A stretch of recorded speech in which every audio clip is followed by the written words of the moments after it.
मेरे डिफ़ॉल्टर भाइयों, वीडियो के नीचे कमेंट्स में बार बार ये लिखा आ रहा है कि माफ़ी कैसे हो सकती है, ईएमआई टूट गई है, एनपीए बन गया है, डिफ़ॉल्टर की लिस्ट में आ गए हैं, तो लोन की माफ़ी कैसे हो सकती है। लोन की माफ़ी के बारे में मैंने पहले ही बताया है कि regular settlement, one time settlement bank level पर, आरबीआई लेवल पर तकरीबन आती रहती हैं। मार्च के महीने से पहले फरवरी मार्च के महीने के फर्स्ट वीक में आ जाती है। लेकिन अब जो मौका आपको मिल रहा है वो है मेगा नेशनल लोक अदालत। एक और मौका आपको मिल गया है। नेशनल लोक अदालत सारा साल चलती है, लेकिन जनवरी में हुई है, मई में हुई है, अब 9 सितंबर में है और 9 दिसंबर को 2023 में लास्ट लोक अदालत है 9 दिसंबर को। तो अब जो 9 सितंबर को जो आ रही है मेगा नेशनल लोक अदालत जो है, सेकंड सैटरडे है, दूसरा शनिवार है दोस्तों। उस दिन स्टेट गवर्नमेंट की छुट्टी है, सेंट्रल गवर्नमेंट की छुट्टी है और सेकंड सैटरडे की होने की वजह से बैंक्स में भी छुट्टी है। तो खुला टाइम है, तो सारी कोर्ट्स जो वहाँ बैठेंगी इस कोर्ट का बेनिफिट उठाएं, इसका लाभ उठाएं। और ये नेशनल लोक अदालत में आपको 30, 40, 50% तक माफ़ी मिल सकती है। हर तरह का लोन, हर तरह का केस मैं आपको पढ़ के भी सुनाता हूँ। आपको कौन कौन से ऐसे केस हैं जो आप वहाँ जा सकते हो और उसका बेनिफिट ले सकते हो। देखिए, मैं आपको अभी अभी जो मेरे हाथ में लेटर है नेशनल लोक अदालत का ही है। Pre litigation and pending cases of the following types. Litigation, झगड़ा अदालत में कोर्ट फाइल करने से पहले और पेंडिंग केसेस जो पड़े हैं उनकी सेटलमेंट का भी किया जा सकता है। All types of civil and compoundable criminal cases under the act regulation, criminal compoundable offences, money recovery cases व section 138 negotiable instrument act.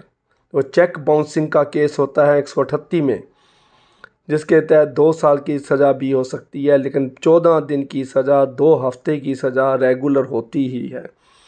Labour dispute cases है, मोटर एक्सीडेंट क्लेम केसेस है, पब्लिक यूटिलिटी सर्विसेज जैसे बिजली का bill, पानी का bill, cable TV का bill, किसी भी तरह का बिल है, डिश एंटीने का बिल, ऐसा कोई झगड़ा है आपका तो वो आप उसमें लोक अदालत में ले जा सकते हैं। Services matter including pension cases, job के जो रिलेटेड हैं, पेंशन केसेस हैं, तो सारा कुछ उसके मुताबिक आप कर सकते हो। Cases pending before high courts है, रेवेन्यू केसेस हैं, डिस्ट्रिक्ट कोर्ट में cases, other civil cases, rent, elementary rights, injunction suits, specific performance suits etcetera. Rent के बारे में जो है, रेंट एग्रीमेंट जिसके पास है वो रेंट का केस है, चाहे वो मालिक मकान है, चाहे वो किराएदार है, अगर किसी भी तरह का ऐसा है तो लोक अदालत में ले जा सकता है।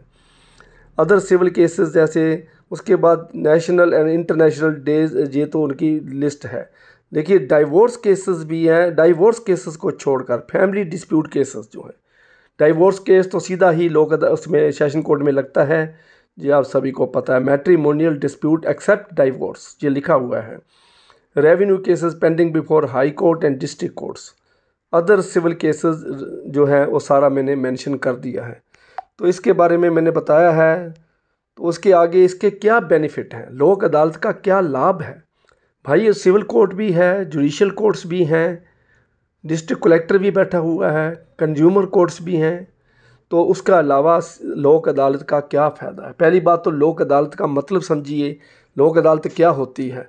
लोक अदालत का मतलब पीपल्स कोर्ट। पीपल्स कोर्ट का मतलब ये है कि लोगों का फैसला थ्रू नेगोशिएशन एंड मीडिएशन। इसका मतलब ये है, मीडिएशन, एक विचोला बीच में पड़ेगा, जज जो है विचोले का रोल करेगा।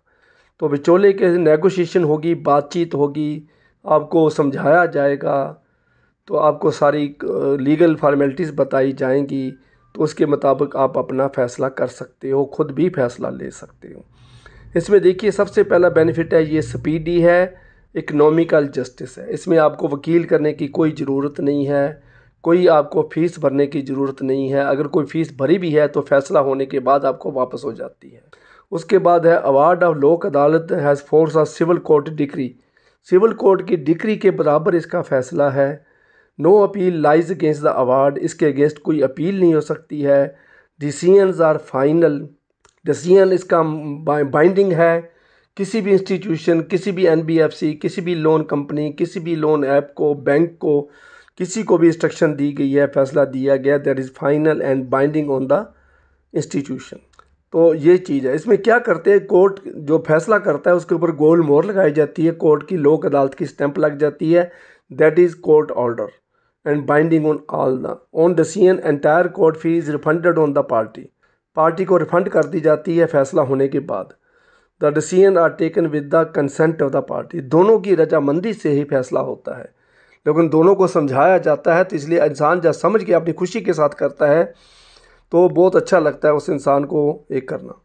लोक Adalat have same powers vested in a civil court under civil procedure act 1908।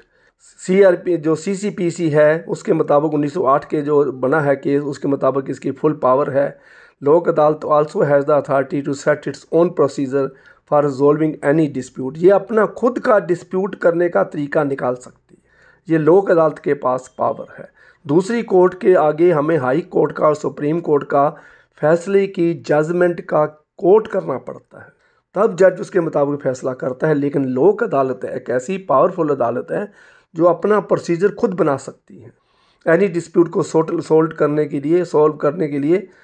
According to the Indian penal code, all proceeding before a Lok Adalat are considered judicial proceedings. लोक अदालत की सारी प्रोसीडिंग जुडिशियल प्रोसीडिंग होती है और इसकी जो स्टेटस है वो सिविल कोर्ट के बराबर होती है, सिविल कोर्ट का फैसला माना जाता है, फाइनल एंड बाइंडिंग है।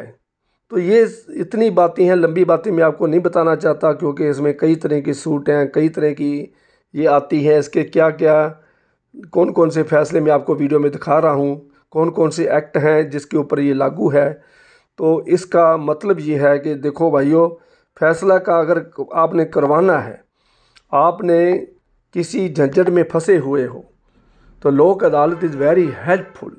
एक टूल है आपके हाथ में, एक इंस्ट्रूमेंट है आपके हाथ में, जिसकी हेल्प लेके लोन की माफ़ी 30% लोन तो सीधा माफ़ है ही है, 40, 50, 70% तक कई बार लोक अदालत ने माफ़ किया है।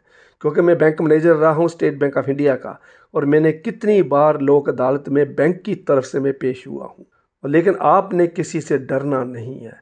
लोक अदालत में क्या करते हैं NBFC कंपनी वाले, बैंक वाले कई बार दूसरी पार्टी को डराते धमकाते हैं, एक तरफ करके जज के सामने भी और पीछे भी उसको डराते हैं धमकाते हैं, तुम अंदर हो जाओगे, तुम्हें ये कर देंगे, सरफेसी एक्ट में आपकी नीलामी कर देंगे, कोठी की, आपकी दुकान की नीलामी कर देंगे, आपका बिजनेस बदनाम हो जाएगा, आपकी दुकान पर कोई गाहक नहीं चलेगा, आपकी इंडस्ट्री फेल हो जाएगी। तो ऐसी ऐसी बातें करी जाती हैं, लेकिन डरना नहीं है।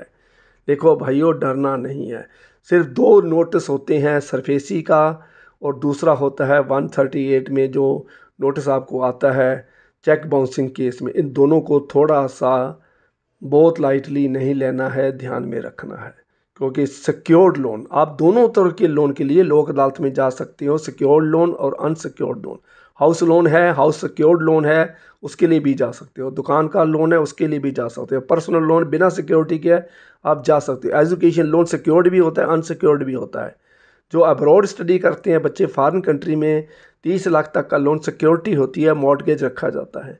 जो 4 लाख का लोन इंडिया में होता है इंडियन डिग्री के लिए, इंडियन कॉलेज में एडमिशन के लिए, तो वो विदाउट सिक्योरिटी होता है। पर्सनल लोन भी होता है इसी तरह की, और गोल्ड लोन भी है। गोल्ड लोन आपने गोल्ड छुड़वाना है, मान लीजिए 20,000 रुपये तोला उस टाइम आपको दिया था, अब 60,000 रुपये तोला उसका रेट हो गया, तो आप उसको छुड़वाओगे, डिफ़ाल्टर भी हैं तो आप कंप्रोमाइज़ करके आप गोल्ड वापस लेके मार्केट में बेच सकते हो। तो ये चीज़ें हैं, बहुत उनके पास आप लोक अदालत आपको बहुत पावर देती है। इसमें वकील की कोई ज़रूरत नहीं है, फ़ीस की कोई ज़रूरत नहीं है, कहीं कहीं से कोई स्टैंप ड्यूटी लगाने का, वसीका नवीस की कोई ज़रूरत नहीं है। सिर्फ टाइपिस्ट के पास जाके आप टाइपिंग करवा सकते हो। कोई आप बात कहना चाहते हो, आपको लिखनी नहीं आती है, टाइपिस्ट की हेल्प लेके सारी टाइपिंग करवा के लोक अदालत में आप पेश कर सकते हो। तो बहुत सिंपल प्रोसीजर है और इस कोर्ट में आपकी बहुत रिगार्ड होता है, आपकी बहुत वैल्यू होती है, कंप्लेनेंट की भी, एक्यूज़ की भी। किसी को एक्यूज़ नहीं माना जाता, किसी को दबकाया नहीं जाता। कोर्ट बहुत तरीके से चलती है, सुलझे हुए जजेस होते हैं। तो ये छुट्टी वाले दिन होते हैं, बहुत ठंडे दिमाग से इसको काम को किया जाता है और वो इस मूड से बैठते हैं जजेस कि ये कंप्रोमाइज़ करके ही जाना है। और उनका टारगेट भी रखा होता है लोक अदालत में कितने हज़ार केसेस नेशनल लोक अदालत में एक दिन में फ़ाइनल हुए। तो ये भाइयों ये टारगेट है। लोकसभा में मिनिस्टर ये बोलता है कि हमने लोक अदालत लगाई और हमने इतने करोड़ रुपए का मामला सॉल्व कर दिया, इतने हज़ार केसेस हमने पेंडिंग केसेस सॉल्व कर दिए। तो ये बहुत अच्छा टूल है सरकार की तरफ से। कोर्टों में 5 करोड़ केस चल रहे हैं, फाइनेंस के केसेस बहुत ज़्यादा हो गए हैं, बैंकों के भी, प्राइवेट इंडिविजुअल फाइनेंसिंग के भी केस हो गए हैं। सेक्शन 138 के लाखों केस हैं, चेक बाउंसिंग केस लाखों हो चुके हैं। तो हर एक मोहल्ले में, हर एक कॉलोनी में, हर एक गांव में एक दूसरे से पैसा लेके बैठे हुए हैं। रिश्तेदार भी पैसा खा चुके हैं, रिश्तेदार भी दोस्ती है। लेकिन भाइयों आपने किसी ने ये ना करना को मेरे को ये पता चला है कि सुसाइड करने वाले बहुत लोग हैं जो रिश्तेदारों के दबाव में आकर जो ये सोचते हैं कि रिश्तेदार हमारे को बुरा भला कहेंगे, क्या सोचेंगे, हमारी इज्जत प्रतिष्ठा चली गई है, हमारी रिस्पेक्ट सारी डैमेज हो गई है। चिंता मत करें, रिश्तेदारों में भी आप खंगाल के देखोगे, थोड़ी सी खोज करोगे तो रिश्तेदार भी डिफ़ाल्टर ही हैं। वो ऊपर से नहीं आए हुए, वो भी डिफ़ाल्टर हैं, वो भी EMI तोड़ चुके हैं, वो भी आप जैसे हैं। सिर्फ ये है कि आपका पता चल गया, उनका पता नहीं चला।